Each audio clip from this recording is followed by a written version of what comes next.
my name is Caitlin.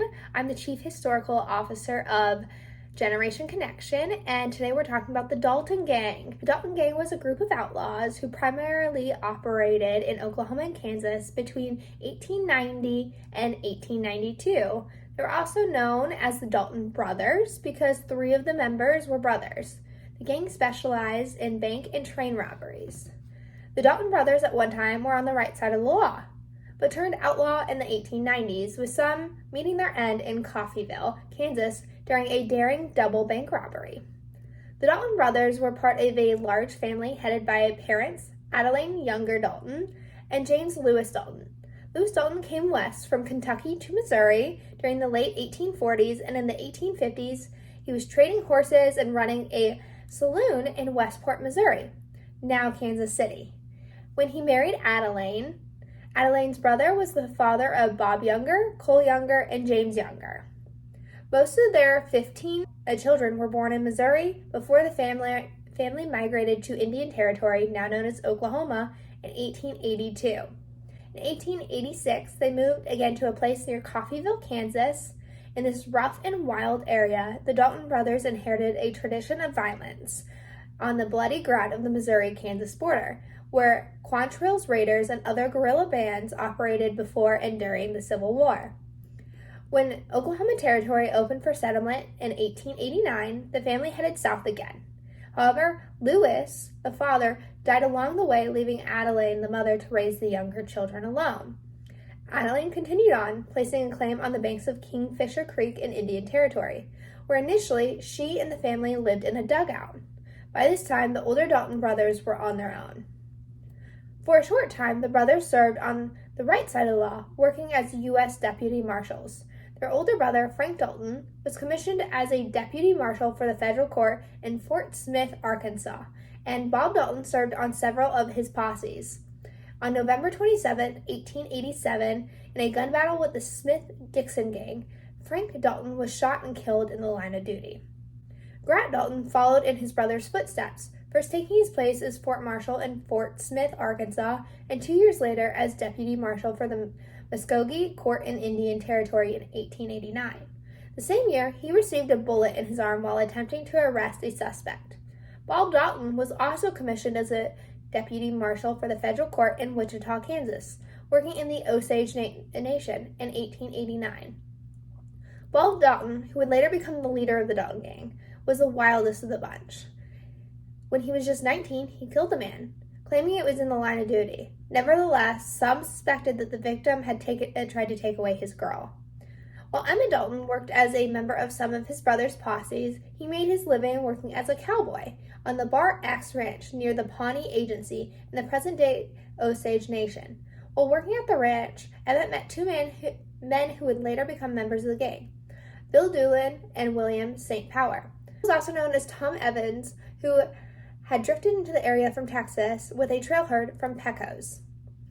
Emmett had also made the acquaintance of several other cowboys working on the nearby ranches who would later become part of the gang.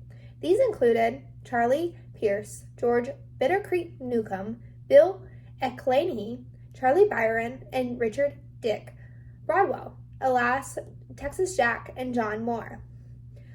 Charlie Pierce was from Blue River County in Missouri, but headed to Indian Territory to avoid serving jail time for whiskey peddling. Dick Broadwell was from a prominent family near Hutchinson, Kansas, and at the opening of Oklahoma Territory, he staked a claim to a homestead in the Cowboy Flats area. There, he met a young lady who owned the homestead next to his and asked her to marry him. After their marriage, she persuaded him to sell both claims and move with her to Fort Worth, Texas, where she disappeared with their money. The embittered Broadwell returned to Indian Territory and started to work on the ranches. George Newcomb, who was known as Bitter Creek Newcomb, was originally from Fort Scott, Kansas. Starting his career as a cowboy at age 12, he worked for C.C. Slaughter on the Long S Ranch in Texas before drifting into Indian Territory. Charlie Bryant came from Wise County, Texas. He had a gunpowder burn on his cheek that earned him the name Blackface Charlie. For a short time, the Dalton brothers served with distinction on the right side of the law. But a narrow margin separated the lawlessness from the law enforcement during those times. Slipping from one side to another, Bob Dalton, along with his brother Emmett, were charged with selling whiskey in the Osage Nation on March 21st, 1890.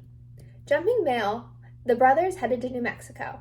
Forming their first gang, they recruited George Bitter Creek Newcomb, Bill Ecklany, and the blackface Charlie Bryant to ride with them. It was at a gambling house in Silver City, New Mexico, that the gang first committed their first robbery.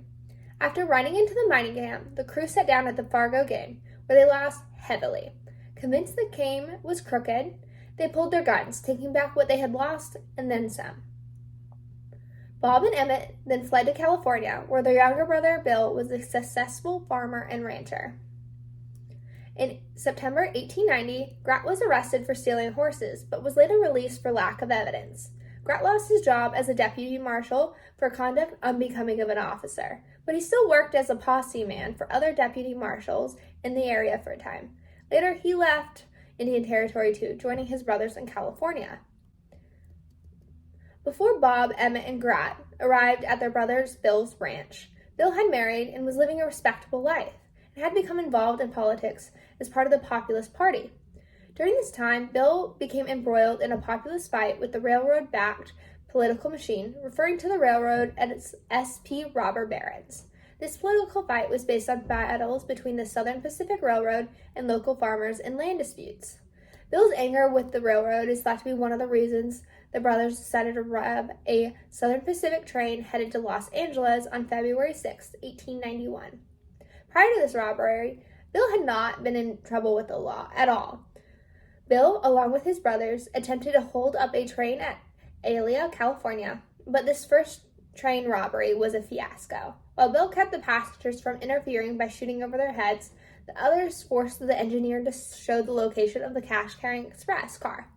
When the engineer, a man by the name of George Ratcliffe, tried to slip away, he was shot and killed. Finding the express car on their own, the guard refused to open the heavy door and began firing on them. Thwarted, the brothers gave up and rode away.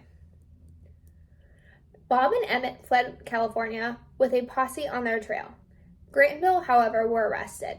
Bob and Emmett made their way back to Indian Territory and hooked up with Emmett's old ranching buddies, Charlie Bryant and Bitter Creek Newcomb. In May 1891, the four robbed a train at Wharton, Indian Territory, making off with $1,700. Meanwhile, in California, Grat Dalton was found guilty of the train robbery on July 3, 1891, and was sentenced to 20 years in prison. Back in California on September 18th of that year, Grat escaped while on the train, transferring him from one prison to another. According to one account, Grat was handcuffed to one of two deputies that accompanied him. While one of the deputies was asleep and the other was busy talking to other passengers, Grat stole the key to the handcuffs and jumped away from the window of the moving train, landing in the San Joaquin River. Grant made his way back to Oklahoma and quickly joined back up with the gang, while his brother Bill was still in California awaiting trial. In the end, Bill was acquitted on October 10, 1891, for the train robbery that Grat had been sentenced 20 years for. The Dalton gang committed a few robberies in Indian Territory that caused a lot of commotion, and the law was hot on their trails. The Dalton gang split up for a short time, but it wasn't long before they decided to plan another robbery, and this one was going to be their biggest yet. In early October 1892, brothers Bob, Grat, and Emmett Dalton, along with Bill Power and Dick Broadwell, set out towards Coffeyville, Kansas. Arriving on the evening of October 4th, the P.L. Davis farm, 4 miles west of Coffeyville, they made camp for the night and prepared for the next day. Early on the morning of October 5th, 1892, the five outlaws rode into Coffeyville shortly after 9 a.m. to find the city street filled with people. Tying their horses in an alley across from the banks, they dismounted and marched down the alley, 3 in front, 2 in the rear. The outlaws, disguised with fake beards, divided into 2 groups, with Grat, Power, and Broadwell entering C.M. Condon & Co. Bank, and Bob and Emmett crossing the plaza to enter First National Bank. Disguise or no, when they left the alley, they passed within 5 feet of a man by the name of Alec McKenna, who recognized them as a member of the Dalton family. He watched them as they entered the bank, and when he saw a gun pointed at the cashier's counter in Condon Bank, he called out, "The bank is being robbed." The cry was taken up and quickly passed to everyone in the square. Wasting no time, the local townsmen quickly armed themselves with weapons from the hardware store and took up positions to defend the town. Inside the bank were C.T. Carpenter, one of the owners, Tom C. Babb, a bookkeeper, and Charles M. Ball, a cashier. They were quickly taken hostage by the outlaws and ordered to surrender the money, but quick-thinking cashier told them that there was a time lock on the vault and it could not be opened for another 10 minutes. Grat, Power, and Broadwell were fooled into waiting, which gave the townsmen additional time to get themselves armed. Meanwhile, in the First National Bank, Bob and Emmett captured Thomas G. Ayers, a cashier, W.H. Shepard, and B.S. Ayers, the bookkeeper, who they forced to collect the money. The two Dalton brothers at first tried to escape out of the front door using 3 bankers as a shield, but when the townsmen shot at them anyway, they decided to use the rear door. While waiting at the Condon Bank, the bullets began to punch through the bank windows, and Grat, Broadwell, and Power charged out of the bank into the plaza. All 3 were hit as they ran towards the alley. In the alley, Bob and Emmett ran around the block, pausing long enough to kill 2 of the citizens, and entered the alley at about the same time that Grat and the others got there. Finding cover behind an oil tank, Grat fired several wild shots as John H. Kohler, Carrie Seaman, and Marshall Conley followed them into the alley. Grat shot and killed Marshall Conley. Someone hit Bob Dalton, who sat down, fired several aimless shots, slumped over, and died. John Kohler put the wounded Grat down for good with a bullet in his neck. Power died in the dust about 10 feet away. Already mortally wounded, Broadwell got to his horse and rode a half-mile towards safety before he died in the road. Emmett, who was carrying the money bag, tried to mount his horse but was hit in the right arm, left hip, and groin. He then rode back for his brother Bob, and as he reached for him, Carrie Seaman unloaded both barrels of his shotgun into Emmett's back, and he dropped in the alley. Emmett then held up his injured hand and surrendered. He was taken to Dr. Wells' office with 20 bullets in his body, and the doctor said he would be dead before nightfall. However, he survived. The entire gun battle lasted less than 15 minutes after the robbers had entered the banks. 8 men were dead, and 3 were wounded. In addition to 4 outlaws who were killed, 4 local men were killed, including Marshal Charles Conley, Lucius Baldwin, George Cubine, and Charles Brown. Emmett stood trial and was sentenced to life in prison. However, due to his friends on the right side of the law, who thought he was not beyond redemption, Emmett was pardoned in 1907. On September 1st, 1908, he married Julia Johnson Gilstrap Lewis in Bartlesville, Oklahoma, where they lived for a couple years before moving to California. In California, Emmett worked as a building contractor and would later write a book about the exploits of the Dalton Gang, entitled When the Daltons Rode. It was written in collaboration with Jack Junkmeyer, a Los Angeles newspaperman, and was published in 1931. In May of 1931, the couple returned to Coffeyville for a visit, where they were treated like celebrities. Emmett died in Long Beach, California on July 13, 1937. In 1940, shortly after his death, the book was made into a Western movie starring Randolph Scott, Broderick Crawford, Andy Devine, and Kay Francis. Julie Dalton was associated with the filming, and she later went to Coffeyville, Kansas for the picture's premiere.